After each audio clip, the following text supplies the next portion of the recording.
El Señor esté con vosotros. Y con tu espíritu. Lectura del Santo Evangelio, según San Mateo. Gloria a ti, Señor. En aquel tiempo dijo Jesús a sus discípulos: Vosotros oíd lo que significa la parábola del sembrador. Si uno escucha la palabra del reino sin entenderla, viene el maligno y roba lo sembrado en el corazón. Esto significa lo sembrado al borde del camino.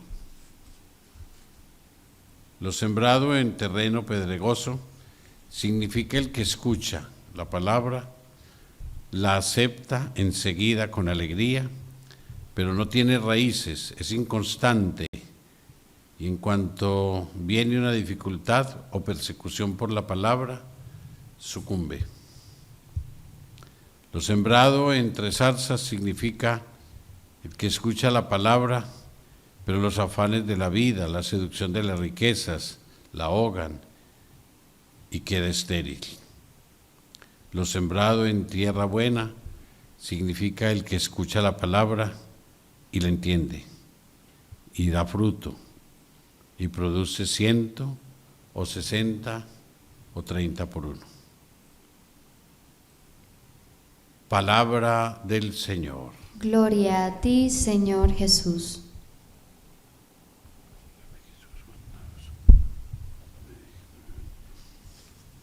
Queridos hermanos y hermanas que nos escuchan a través del internet, si nosotros miramos hoy las lecturas de la palabra de Dios, vamos a encontrar en la primera lectura, un poco larga, por cierto, del Éxodo 30, del 1 al 17, vamos a encontrar cómo Moisés prácticamente fue el que nos dio la ley. Y ahí viene todo estipulado, todos los mandamientos, pero viene muy bien estipulado el primer mandamiento. Y dice: yo soy el Señor, el que te saqué de Egipto.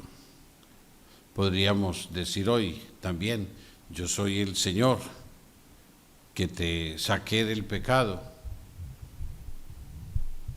No tendrás otros dioses. Esto es una advertencia, porque hoy hay muchísimos dioses. Y hoy encontramos el Dios dinero, el Dios bienestar, el Dios sexo, en fin, tantos dioses. Y encontramos también tótems, o sea, ídolos. Y la idolatría es ante todo en el primer mandamiento. Nosotros los cristianos católicos tenemos las imágenes. Aquí hay una imagen de la Virgen, aquí hay una imagen de San José. Y esas imágenes que nosotros tenemos para venerar a la Virgen y a San José no son ídolos, no son ídolos. El ídolo es ante todo una proyección de Dios en las cosas. O sea, las cosas que nosotros podamos llegar a tener son Dios. Ese es el ídolo. Cuando hacemos de Dios o cuando hacemos de las cosas a Dios. Y entonces, por eso dice el Señor: no te harás nada que vaya a representar lo que hay arriba en el cielo, lo que hay abajo en la tierra, lo que está debajo del mar. Por eso el ídolo es cuando nosotros las cosas o las personas las hacemos Dios, entonces prácticamente somos idólatras. Y la idolatría es castigada por Dios. Y nos advierte a nosotros que Él es el único que es santo. Por eso la idolatría es considerada por Dios como un desorden en el campo espiritual. Todo el que tiene ídolos, cualquiera que sea, tiene un desorden espiritual. Y ese desorden espiritual lo aleja de Dios. Y nos muestra también cómo esa primera lectura que prácticamente nos está mostrando los mandamientos en una forma más extendida, nos está mostrando ante todo la misericordia de Dios. Y el Evangelio que escuchamos lo podríamos resumir en una frase: el que escucha la palabra y la entiende, ese da fruto. Y entonces, ¿cuál es el fruto que produce esa palabra?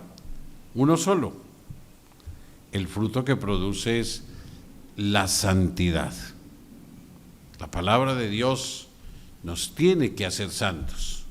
Y esa palabra nos ayuda a nosotros a entender que el camino de la santidad es un camino duro. En 5 puntos sencillos. Comporta, en primer lugar, la acción del Espíritu Santo. Es la santidad en cualquier cristiano, es una acción permanente y segura del Espíritu Santo. No hay otro. En segundo lugar, que produce los frutos propios del Espíritu. Y esos frutos propios del Espíritu que encontramos en los libros y en las cartas de San Pablo, nos muestran que son la caridad, el gozo, la paz, la paciencia, la bondad, la benignidad, la mansedumbre, la modestia, la castidad, el dominio de sí mismo. Y ese fruto es fundamental, porque Él es del cual somos capaces nosotros de dar razón de nosotros mismos. En segundo lugar, nos muestra a nosotros que es un camino de compromiso con Dios y con la Iglesia. Esa es la santidad. Los santos se hacen en la Iglesia, en la comunidad, no fuera de la comunidad. Y luego también hay otro punto, y es que el santo camina detrás de Jesús, no puede irse adelante. Y si se va adelante, fracasa. Eso le pasó a Pedro cuando quiso salirle adelante a Jesús. Ahora no puedes morir porque estamos muy bien. ¿Cómo se te ocurre? Retírate de mi vista, Satanás, que me haces tropezar. O Judas, que no alcanzó a decirle al Señor: bueno, te ofendí, te vendí, yo no pensaba hacer esto, pero lo hice. No, se fue y se ahorcó, claro. Y otro punto, y el último, es: el santo se hace bienaventurado. Y la bienaventuranza es algo que conseguimos desde acá para la vida eterna. Vivir como bienaventurado es vivir en santidad. Vamos a pedirle pues al Señor que nos ayude a dar fruto y que ese fruto permanezca en nosotros. Así sea. Así sea.